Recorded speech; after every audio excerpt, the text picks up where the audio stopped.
Hey everyone, it's Erica from Autofluencer back with another Creators in Coffee. And today joining me is someone who now I've known for a couple years, Don Abenante. And some of you know Don, you may have seen him at SEMA, you may have seen him on TV, on Netflix. You may have seen his content and all of his crazy builds. He's a fabricator, a builder, a dreamer, a doer. He can do all the things. So Don, welcome. Hi. Hey, thanks for having me. I appreciate it. I know. I'm glad this finally came. I think we've been talking about this for a long time, and finally the planets aligned, and we're able to find this time to talk. So, Don, I think one thing with you and that I would like for people to kind of understand is kind of your background and how you got into maybe content creation and building, because you weren't someone who's been doing it your whole life, right? Yeah. You had a pretty big shift and really in the scheme of things, not that long ago. So why don't you tell us a little bit about your background and how you made the transition over to building in the automotive space? I guess what I can start off with is I had this really incredible career working on like tugboats and yachts as engineer. So I traveled with the boat and I had this really cool schedule where it was on and off for weeks at a time. And I loved it all the way until about 6 years ago. I was in Florida walking down the street and I realized it was like an instant shift. I was like, I hate this. And I started to become creative and I had all this energy that I wanted to put into something else. And it's hard for guys like us who work on the boats because you're getting paid good money, you got a great schedule, but to transition to working on land or having your own business is hard. Like we don't have the tools set up for that. So long story short, I was walking down the road and I had this idea that I really wanted to build something. I don't know where it came from. And it sparked off that I wanted to build a car and I wanted to do this all-wheel drive. At that point, it was a Camaro. And it was the first time in my life in a long time that I had like the spark in my chest where I got like happy and excited. But I had no tools. I had no fabrication equipment. I had nothing really. I wasn't even welding back then. I was like, wow, this is kind of a weird, like, how do I start my own place and how do I do it? It kind of transitioned into where I got off the boats and then I went and I worked for some companies down in Florida. I'd super lucked out. I got with this awesome shop down there. We built the world's first Tesla powered race truck. And I was their fabricator. So I'm fresh and I'm new and I'm working the plasma table and I'm welding. This is the first time I felt like it was something that I needed to do. It was the least money I ever made. I went from making buco money to like, $23 an hour, whatever it was. Yeah. But I would go into work at that shop with the boys and I was like, this is it. They had a YouTube channel and it kind of sparked it. But at that point I had no real Instagram or I didn't post anything. I didn't have a YouTube channel. And I actually kind of thought I was like, I was one of those guys like, I don't have time for that. Like, I don't see the value in it. I didn't really care. That YouTube channel went from 0 followers to like 100,000 plus when we built that truck. Oh, wow. And I saw the power in it. And I also realized that I liked being on camera, because I was hitting the buttons there and I got over my fear. It was very awkward at first. And then when I left there, I worked for another company, actually right down the road where we built another SEMA car and they were kind of filming. And it was all just coming together where I realized the 3 magic components. I like to design and build. I didn't want to go back to the boats and I liked the filming part of it. And then from there, it was super magical. Like when I left that place after I was done building a car, I didn't know where I was going to go. I didn't have the money to start a shop like this yet. And I was still like a working man and I wasn't going to go back to the boats. I didn't know what to do. And long story short, I was at this like coffee shop hanging out. And this was like legit 3 days after the whole car thing. When I left the other shop, my ex-girlfriend sent me a picture and it was a little blurb and it says, looking for a fabricator for an upcoming TV show.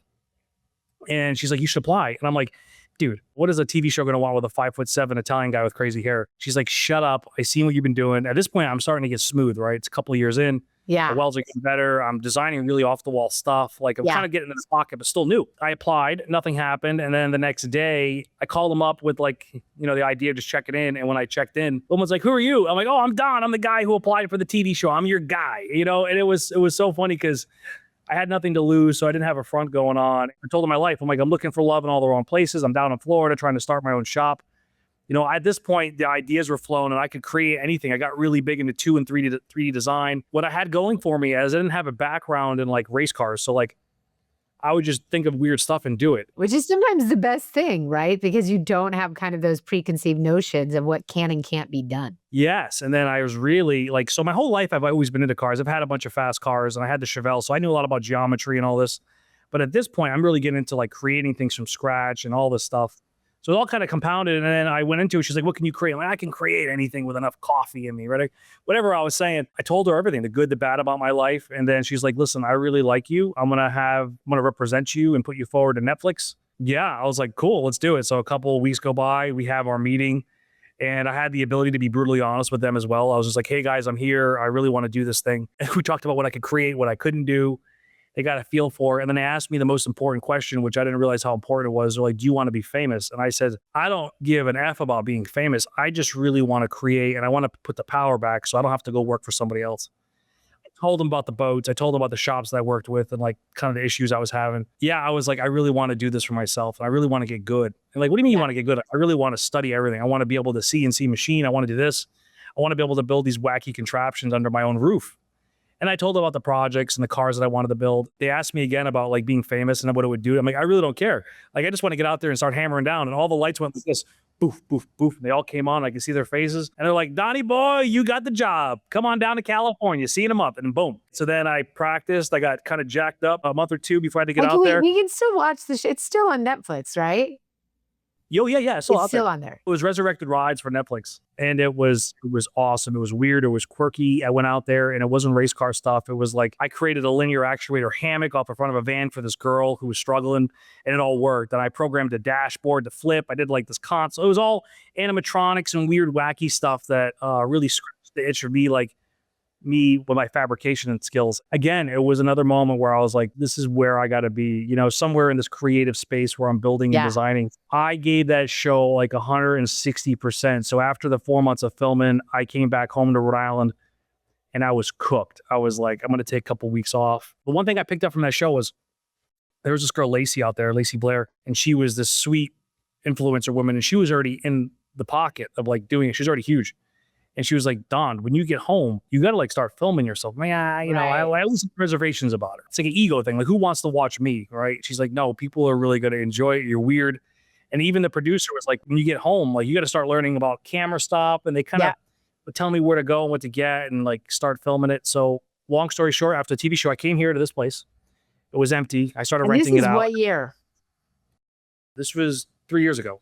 Okay. So I had no following on Instagram, no Facebook, no YouTube. I took all their advice and I would call them all the time. What do you want me to do? Like, you start doing your YouTube and start doing this. And my videos were rough. The camera would come out, huge pauses. Hey guys, my name is Don Abenante. And, you know, like just the flow, the sound was off. The music was too loud, you know, no hook, no stuff. And then I started doing it and I started doing the YouTube and they sucked. But I was like, oh, this is awesome. Like, I can make my own little thing. The edits were terrible, but it was like me. And then I started building this car here, this all-wheel drive Elco. And what was lucky for me as a creator is the premise is so wacky that it covered the bad stuff, the bad audio, the crappy camera angles. So I started doing it, and miraculously, so the engineering in it, in the car is so wild, and then how I had to piece it together and figure it out in real time, and the fact that I could be totally honest about it, the channel started to grow, and it went from like 0 to 25,000.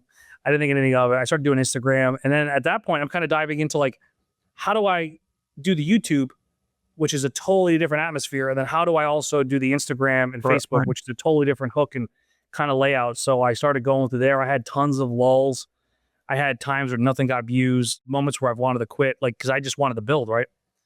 And then at that point, I started stacking up the shop and buying stuff, and I'm getting low on cash. I haven't made any money off my media for a long time. So I started going back out to the boats, my old engineering thing, and I would do it for 2 weeks, come back, I'd build, but it always put a hamper on my flow of the YouTube, because when I come back, I can't really get in the groove. And for me at that point, it took me like 5 or 6 days to edit a YouTube video. So I'd have like one good build week, one good editing week, maybe get a video out in time, and everything was all over the place. So I did it all the way until 3 months ago. And I would, I never told anybody this, but I would do jobs. And then at some point, the job would always get in the way of this. This is embarrassing and funny, but I got a job locally where I made the most money I ever made in my life. The owner would kind of bust my chops about me editing videos, me having to be here. It was a salary job. So the whole premise was I was supposed to be here on my time off, but I was on call, and they would call me every day to go drive an hour away to go fix these boats. And there was months where I couldn't be in the shop, and I was complaining about it. They're like, well, you need to go either pick your YouTube channel or this business.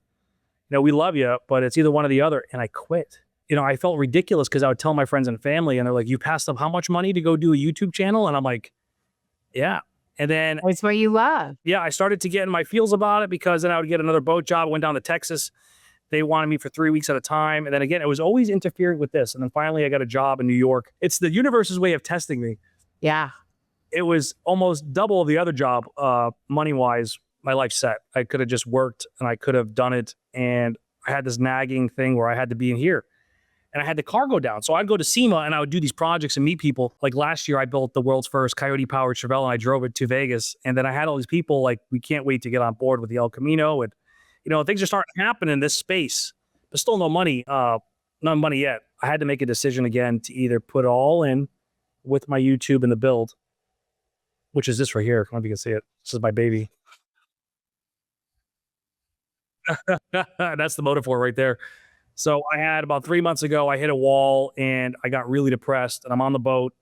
And it's one of those things where it's like a ton of money, safety. And sometimes, even how we're hardwired as humans to go work for somebody else, or it was doing this. And I had a meeting with my friend, Emily Reeves, something, and she's like, dude, I believe in you. And I wouldn't just tell you this, but you need to go do it. And I'm like, well, how am I going to make the money? I took another risk, and then I had some sponsors come on board that actually started to pay me at this point. My problem is everything that I build is so grandiose. It takes a lot. But I was on the boat and I called my family and I told them all, and I was like, I gotta get off. Like I was going insane. I was getting depressed and I was getting really bummed out. And it was like, I follow my passion to the bitter end and ride that train as long as I can and say that I did it, or I stick with something. And I was always foot in the door, half out. Right. The last 3 years. I go make money, come here. I felt safety. I had the stuff. And then 3 months ago, I put my resignation in and I quit. And they thought that I was an idiot. These guys were like, we're paying you this much to be here for this amount of time. Like, are you dumb? Like, how much money are you making? And I told them, I was like, I'm not making anything.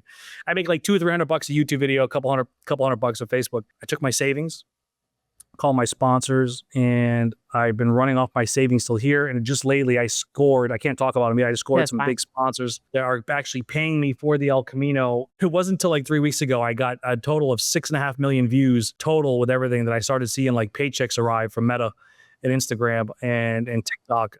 So it's like, I see where it can go, and then also juggling, losing that job and that opportunity to be here. But now that I've been here, it's been wild. I like went nuts. I created a website, created all my own merch. I'm starting to design parts right now for this thing. I built a bunch of stuff I'm actually going to be selling. And I just realized that like at the end of my life, I want to make sure that I do that I went for it. If I make a bad business decision, I get it. But when it comes to this, like, this is the only thing I can think about is like, how do I film this better? How do I edit? How do I put it together? How do I make this hook better? And how do I make the builds better? Because not only do I want to create good content, but I don't want to just be a YouTube guy with clunky stuff. Like this car's got a hammer and make 1,500 horsepower. My Chevelle had to make it across the United States. So it's like, I got to build stuff that really works. So that's also, how do I delegate this and make it all work? Yeah.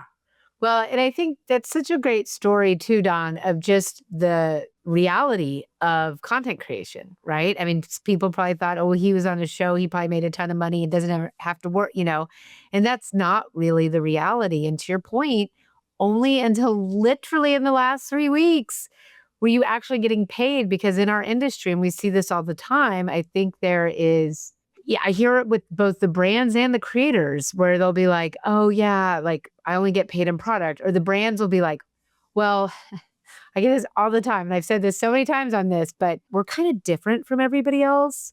We don't actually pay anybody. We only give product. And finally, after so long of hearing that, it was actually the first media trade conference I went to. I met with about 40 brands and they'd all said that. Because we're talking about how they could use Autofluencer and things like that. And I think they thought you should only measure people if you're paying that, but anyways, and I finally at like brand 41, I'm like, you are not different. Okay. Nobody is paying. Nobody's paying. You're all just giving product.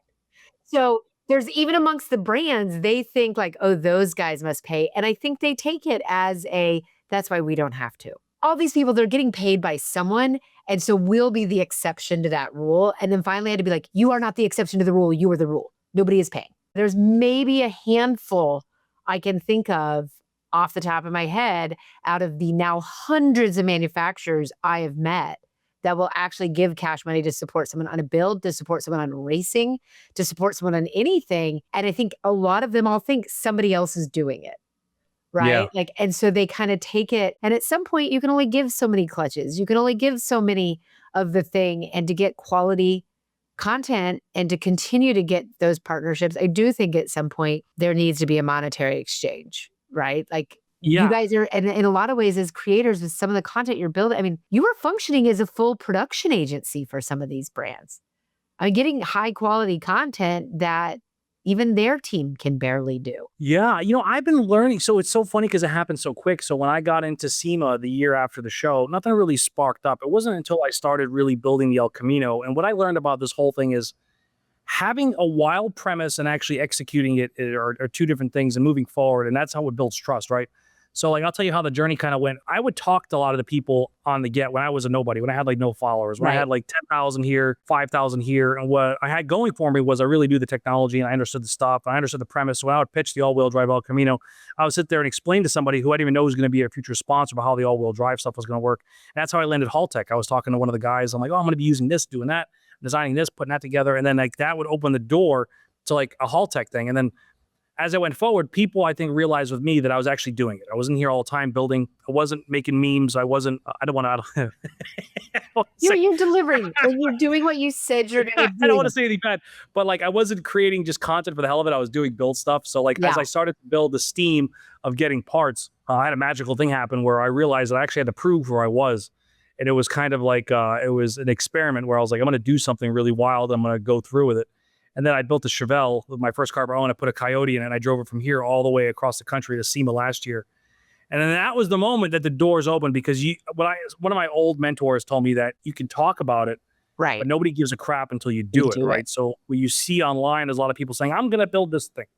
I'm going to see, and it's cool. All right, you start it, you get some shots, and then like that's it, it fizzles out because you either run out of money or time, or you get burnt out. A lot of these guys get burnt out, and we all do. But my biggest thing is if you finish it, then you start adding little tokens to the weight of what you are. So when I did the Chevelle thing, all the doors opened up. I told all my sponsors that were on the El Camino, I was like, I'm going to do this thing. I'm going to swing for the fences, and I might fail. I could get sick.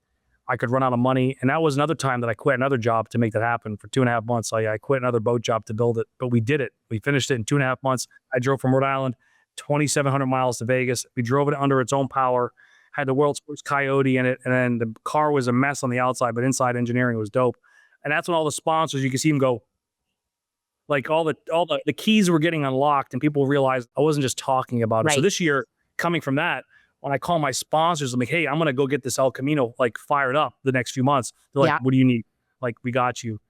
And then that's starting to move. Now as the project's getting bigger and wilder, I'm starting to connect with bigger sponsors who are now taking the gamble on me because I am still new to pay. So that's kind of where things are starting to change, where the ecosystem's starting to move, like the money's coming in and I pour it right back into the car. And so we have to talk about what's happening behind you. So if people don't already follow you, I do follow you. So I've seen the evolution from the drawings to the reality. And this, I think, is just a testament to your creativity as you talk about the project getting bigger, right? You're not just doing all-wheel drive on your El Camino. Now it's becoming almost like a feat of engineering and of aesthetics and design. So talk a little bit about like, where do you get your inspiration from? I mean, is it like you're in the shower and you're like, I should do this? Like, where do these ideas come from? What's weird is I got older, I started going for like long walks, and it's like the most, when I really get, so there's a lot of stress involved with editing and putting videos out there and trying to make this a business. So I promised myself like 4 times a week, I go for like really long walks and I just zone out. And I'm telling you, I recommend it to everybody. Like people, I can meditate, you can do all that. But for me, walking with no music and just being in like nature. So I'll do that. And then it's like when my heart's not racing and I'm kind of in the flow state, I have all these cool ideas. And this all happened because honestly, LSs are played out. I get they work, they're cool, I've done them. But this Godzilla is quite the engineering feat. It's like a big, massive LS. It's really affordable. I picked that short block up or the long block for $3,500. It's a truck motor. It's out of big vans and stuff. So the whole idea was, let's just get it and learn about it. And that's kind of what turns me on the most, is the learning, the progressing and getting better. It's not so much the status of my channel. It's kind of like how much stuff did I learn and consume and build and design. Like right now, I'm designing a whole front plate for the mid plate, front plate. I'm also designing all my brackets for the alternator. So it's like, as much as I want to be a creator, I really want to create the parts and the stuff. That gets me really flowing. Do you see yourself ever getting into like selling Yes. them those yeah, going down. I think that's what's so cool about our space, right? I look at Solomon, right? And he's got now his manufacturing, and how so many people get into manufacturing and selling your own products. I think that's actually kind of a crazy like American dream thing that you can do that. Like 50 years ago, you couldn't unless you had a lot of money backing you. Like, you couldn't really just build it and start selling it on your own. It was much harder. The barrier to entry was harder. Well, I was talking to my girlfriend the other day, and a lot of the stress that comes from being a content creator, let's be honest, being a content creator it's like collectively how cool people think you are, right? Or if you play the other way, if you play like a rage baiter, how much people hate you to get Oh, views. right. So your whole constant reality is based around how much can I produce to make people want to click and like and retain. It's fluctuating, unless you get like a guy like Cletus where he's been doing it for so long, he's so big, or you get the whistling diesel. For a lot of us who are doing this, you have so many different avenues, so many people doing things. It's a lot of stress to think about how do I get people to gravitate? Well, I'll take you an instance for this. I created these headers and I loved them. I got like 6.5 million views. On the third or fourth video, people already got tired of it. People like just get it running. So for me to Oh my stress out, goodness. yeah. So for me to stress out to now I have to plumb it, I have to build it, I have to do it right, I have to gap things, it's got to be clean. I have another month of work in there. So for me in my head to deliver on a video of it running is also another $10,000 worth of parts and time and me building it by myself. So that's where the stress comes from. So I was really like a month ago, like, I'm going to take that pressure off of being this content creator that hopefully makes it. And I'm going to like start building and designing my stuff, make it the most epic stuff, put it on the website. And then when it sells, there's money. Then there's merchandise that sells, there's money. So I'm kind of diversifying it all. So I don't have to come out swinging, because I can understand why a lot of people get burned out. It's like being on top and trying to get out there on top. It could take you a year. It could take me 6 years. So not worry about that. It allows me to create the best content, the best videos, the best product, instead of just slugging stuff out there, hoping that it sticks. That's a good, and again, this reminds me a lot of, probably over a year ago now, I had Solomon on Critters and Coffee, and he talked about every time he's chased money, he's never happy. And every time he's chased happiness, the money will eventually follow. Yes. Right? Like, it's that when you really chase what makes you happy, it's not as much the content creation as it is the building. And the content creation captures that and shares it, with the others who I will say who are inspired by what you're doing and who are inspired by the journey. And I haven't gotten tired of the headers. So I still think they're very cool. So I consume everything in short form. I'm not a long form person. Are you going to get it done by SEMA? It's going to be done and it's going to make it there? I'm stoked. I just talked to all my sponsors. I have most of the math figured out. I have everything coming in like the next 2 weeks. I'm building an intake for it. I'm doing a bunch of other weird stuff. We're going to actively put it on the table that I have here. I'm going to create an episode. The next episode, we're going to fire it up. Okay. Outside of the car. So I'm going to hammer on it and get it running. So we'll have, and so you're bringing this to SEMA, right? This, I had a plan too, but now that's kind of changed. No. I had to focus my money on, like, when I realized I was going to make parts, I got to come up with a bunch of cash to like actually build it and sell it. I got people who want to sell some of my stuff, so I got to make a bunch of products.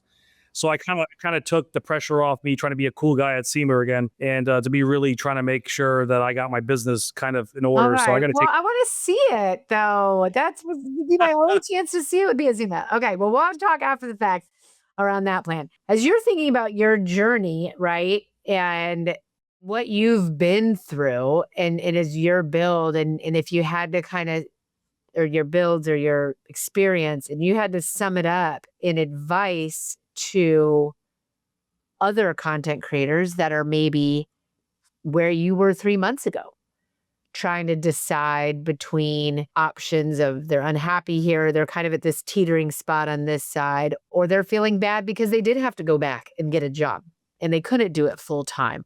What is your advice to those people? What would you share with them? Don't ever feel bad about the journey you have to take to make this all work. The one thing that I do have to warn you is you have to truly love it and enjoy it.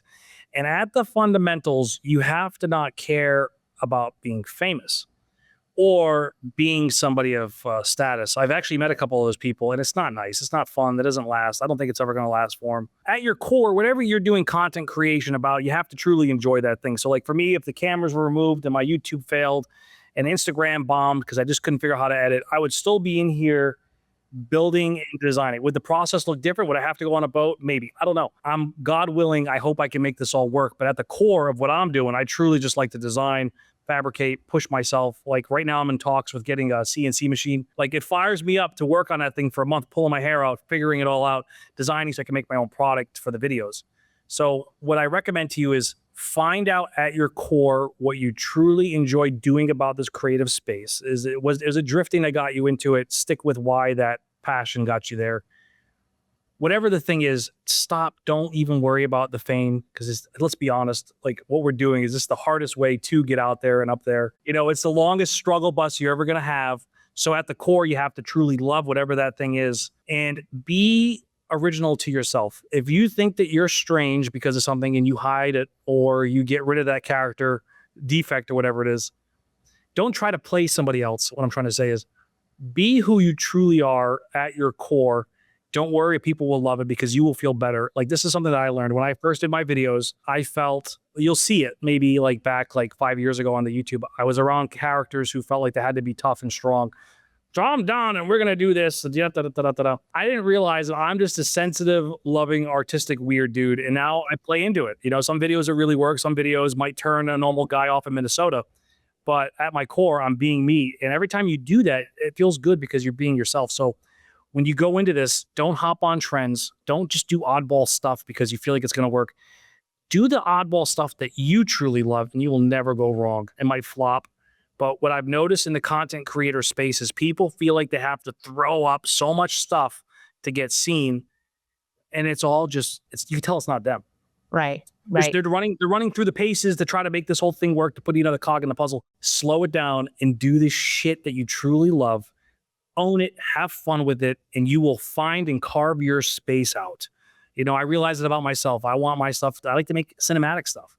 I want things to be slow, and it doesn't work on Instagram. So you'll see me, I do the stuff that's nice, that maybe just caps what I'm doing. Then once in a while, I'll throw a video in there, it gets no views, but it's all the doors and slow motion and whip shots. So like nobody cares about it, but it's like, that's me. That's what I love. Going into this, be you, be weird, whatever you are. If you're not weird, just be you and enjoy it. Have fun with it. It's all kind of a joke. So you really got to love. Like when I come into this every day, I realize I'm not trying to be Chip Foose. I'm trying to be Don Abenante. Some people might love it and some people might hate it, but I'm having fun. And that's what's going to keep you going for the long run. I love it. All right. Well, Don, thank you so much. It's been amazing. We're excited. Follow Don. We'll have all the links to his stuff. Follow Don. Follow the build. And sounds like we won't see it at SEMA. I'm bummed. But hopefully it'll be somewhere where we can go and see it. So does that mean you won't be at SEMA at all? No, I love it. I love going to you Vegas. Will be like there. My whole thing when I go to Vegas is I wake up early in the morning, get coffee, go down. I love it. It's the first time I get to talk to humans because I'm here all the time by myself. So it's okay, good. So you can see Don. You can't see the Elko there, but great chatting, great catching up with you, Don, and hope to see you soon. Talk to you soon.